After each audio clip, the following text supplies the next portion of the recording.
The Holy Gospel according to John. Glory to you, O Lord. Jesus prayed, "I have made your name known to those whom you gave me from the world. They were yours, and you gave them to me, and they have kept your word. Now they know that everything you have given me is from you.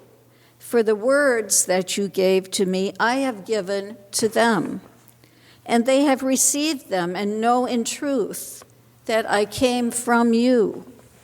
And they have believed that you sent me. I am asking on their behalf. I am not asking on behalf of the world, but on behalf of those whom you gave me, because they are yours. All mine are yours, and yours are mine. And I have been glorified in them. And now I am no longer in the world, but they are in the world, and I am coming to you. Holy Father, protect them in your name that you have given me, so that they may be one as we are one. While I was with them, I protected them in your name that you have given me. I guarded them, and not one of them was lost, except the one destined to be lost, so that the scriptures might be fulfilled. But now I am coming to you, and I speak these things in the world so that they may have my joy made complete in themselves. So I have given them your word, and the world has hated them because they do not belong to the world, just as I do not belong to the world. I am not asking you to take them out of the world, but I ask you to protect them from the evil one. They do not belong to the world, just as I do not belong to the world.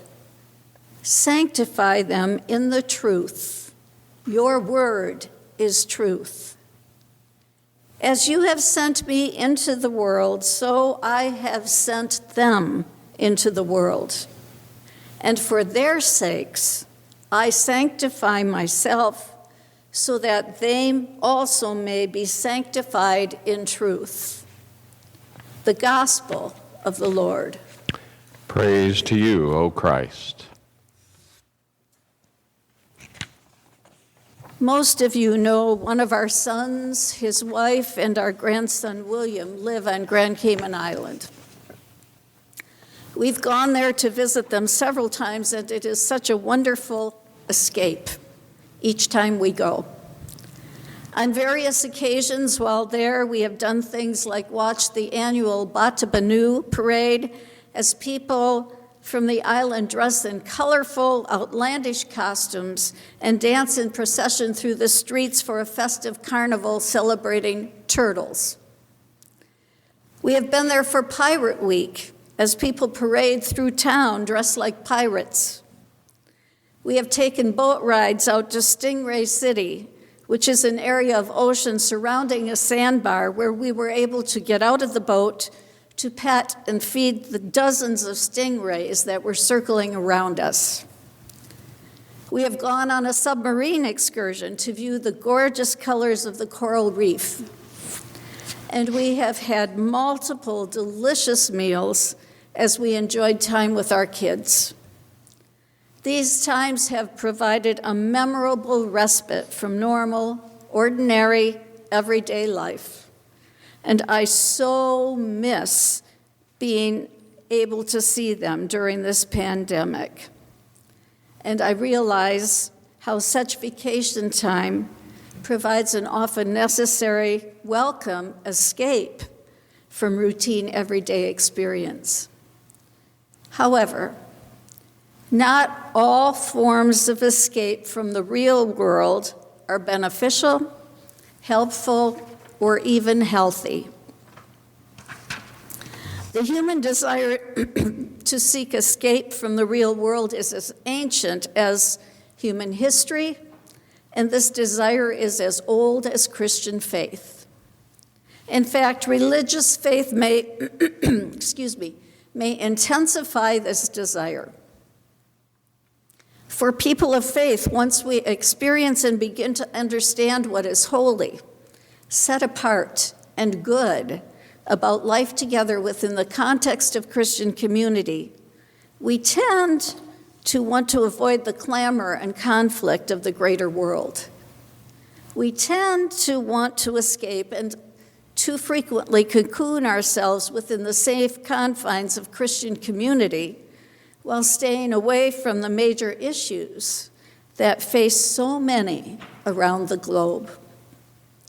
For centuries, monasteries, convents, and different types of communal living all testify to this desire to live unencumbered by the world while simply focusing on a faithful, set-apart life. This was the kind of desire John's community was facing as the gospel writer penned the words of the Bible passage we read today. Written at the end of the first century, John's community was facing increasing persecution and conflict with authorities who opposed the gospel message. Many thought that if they could simply stay together and remain in supportive fellowship with each other, they would not have to defend their beliefs. Many felt that by living together in such a community, where they would remember Jesus' stories and sense his presence in fellowship, in the communal meals they called the agape feast, and in bread and wine, they would experience a safer way of life as they faced a growing, hostile world. In today's gospel reading, the disciples, John's faith community, and each one of us get to overhear Jesus' prayer for all his followers as he is about to face his death. On the eve of his crucifixion, Jesus speaks words of prayer and promise for all his disciples, including each one of us. As he faces his own death, as he faces what John calls his hour of glory, or his whole purpose for being here, we hear Jesus praying for all who follow him. And what does Jesus pray for? He prays that his followers may find God's support, encouragement, strength, and courage to face the challenges that come from living in the world and bearing witness to the gospel of grace and love that comes from him. And he prays that his followers may be one in fellowship with each other and with God. The world was a hostile place for early Christians. And as we have so clearly seen over the past few years, as well as throughout this pandemic, the world can be a very difficult, challenging place for us today. The words we hear from Jesus on this day do not sugarcoat the challenges his followers face. Jesus speaks words of truth about the world in which we live. This is a world where war seems to be a constant. This pandemic has taken so many lives. Climate change is looming large on the horizon and is already bringing enormous change to this world. Conspiracy theories abound, and far too many people want to believe falsehoods, not acknowledge known truths, and they want to trust their own uninformed opinions instead of trusting in science and proven scientific fact. Terrorism is an increasing threat right here in our own country. Poverty is very real and present in our own community, throughout this country and around the globe. 13 million children are food insecure right here in America, one of the richest countries in the world. Hunger is a monumental challenge around the world. We have seen this through our pantry projects, how hunger is a challenge right here in our Okemos community. Over the past few years, our culture has become increasingly dysfunctional as we have experienced extreme polarization in thinking and beliefs. Racism is present in almost every system and structure, and the rage and anger people feel is palpable. Yes, the world is a difficult place, and Jesus does not deny that. In today's reading, we hear him speak words of truth about what the disciples will face. And as we move out of this pandemic, begin to gather and move into a different kind of normal, we who call ourselves Christian also need to speak words of truth about what we face in 2021 and the years to come. Jesus' words provide his followers with no escape from life's difficulties. His words to the Father are, I am not asking you to take them out of the world, but I ask you to protect them from the evil one. He asks for God's protection and support against all the evils of the world for all his followers.